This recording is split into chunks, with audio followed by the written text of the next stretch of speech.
네, 다음 순서 더불어민주당 김한규 후보 순서입니다. 역시 발언 시간 8분입니다.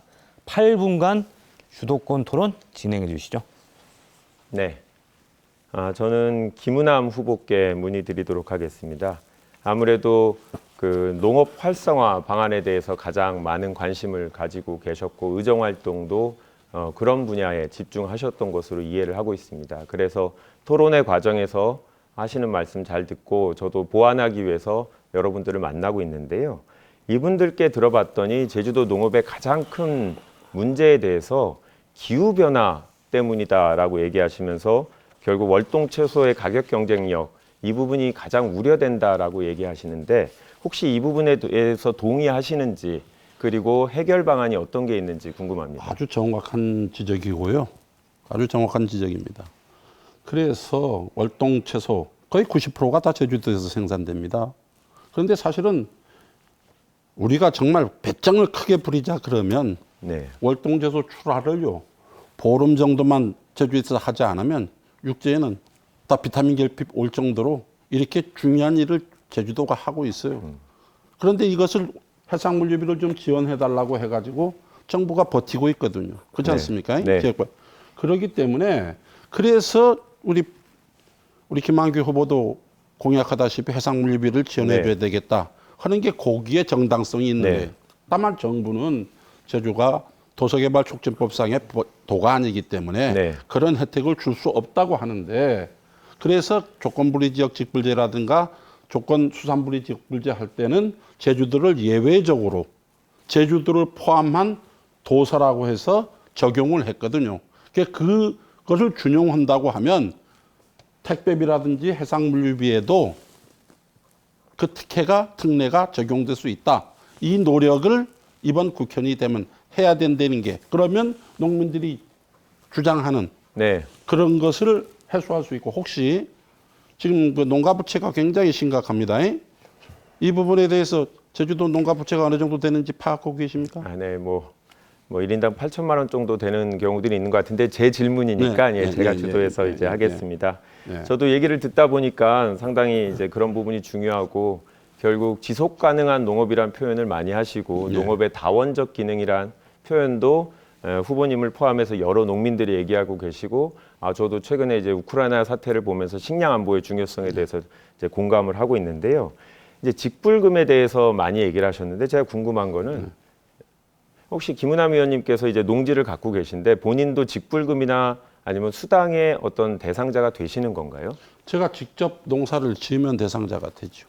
그러니까 현재 지금 어떠신 상황인가요? 저는 그 상속재산이기 때문에 농사는 짓지 않고 저희 여동생이 관리를 하고 있습니다. 그래서 저는 직불제를 신청해 본 일도 없고 수령해 본 일도 없습니다. 그러면 이제 그렇다 할지라도 그래도 실제로 여동생을 통해서 농업 경영을 하니까 현재 농업 경영의 어려움도 이제 알고 계실 거라고 보는데요.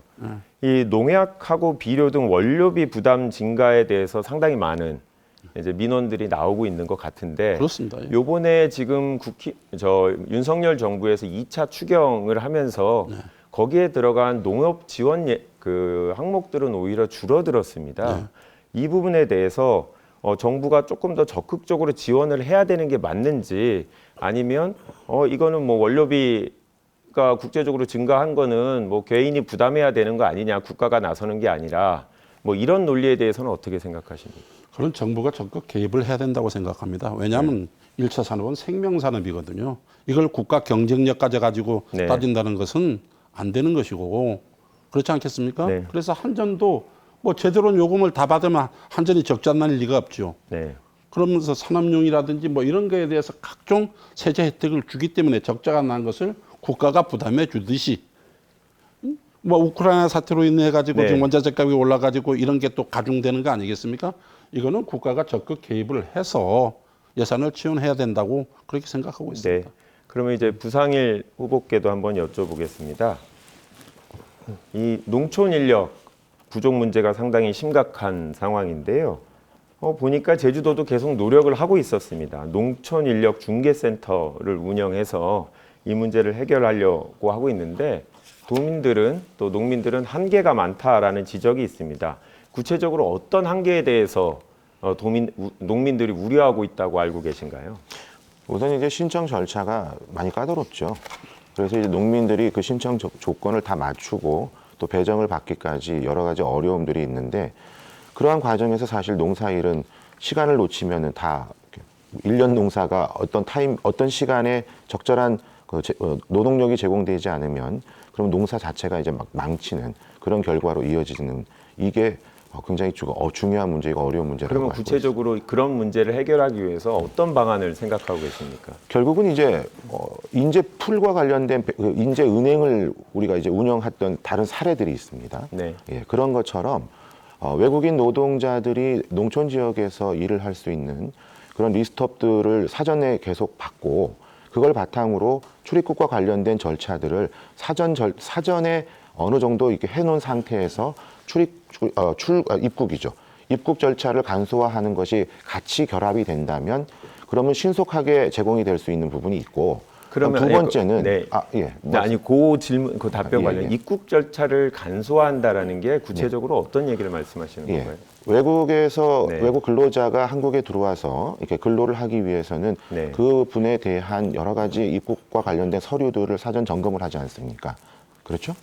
그러면 그 형식적인 서류 준비 뭐 이런 아니죠. 것들이고 그것만이 아니고요. 네. 형식적인 서류 준비나 이런 것들을 필요할 때, 그러니까 어떤 그 외국 근로자가 들어오려고 할 때 그때 신청을 받아가지고 그 여러 가지 이제 절차가 진행이 되는데 그분들이 여기 들어오려면 필요한 TO들을 결정을 하고 합니다. 저는 그거보다도 오히려 한국에 입국을 해서 일을 하려고 하는 그런 외국인 노동자들을 사전에 지원을 받거나 그래서 이제 인재 풀처럼 운영을 하고 필요한 TO가 나오면 즉시 입국이 가능한 그런 절차들이 마련된다면 그러면 이제 농가에서 노동력이 필요할 때 굉장히 빠른 시간에 공급을 받을 수 있다고 생각합니다. 네. 그러면 지금 이제 계절 근로자들에 대한 단기 비자 이런 요구들이 있는 것 같은데 지금 1년에 우리가 이런 절차를 통해서 공식적으로 농촌 분야의 제주도 외국인 근로자들이 어느 정도 와서 일하고 계신다고 알고 계십니까? 그 수치는 제가 잘 모르겠어요. 네. 예, 그 수치는 정확하게는 잘 모르겠고요. 근데 이거를 계속 확대해야 된다 이런 생각을 갖고 계신 건가요?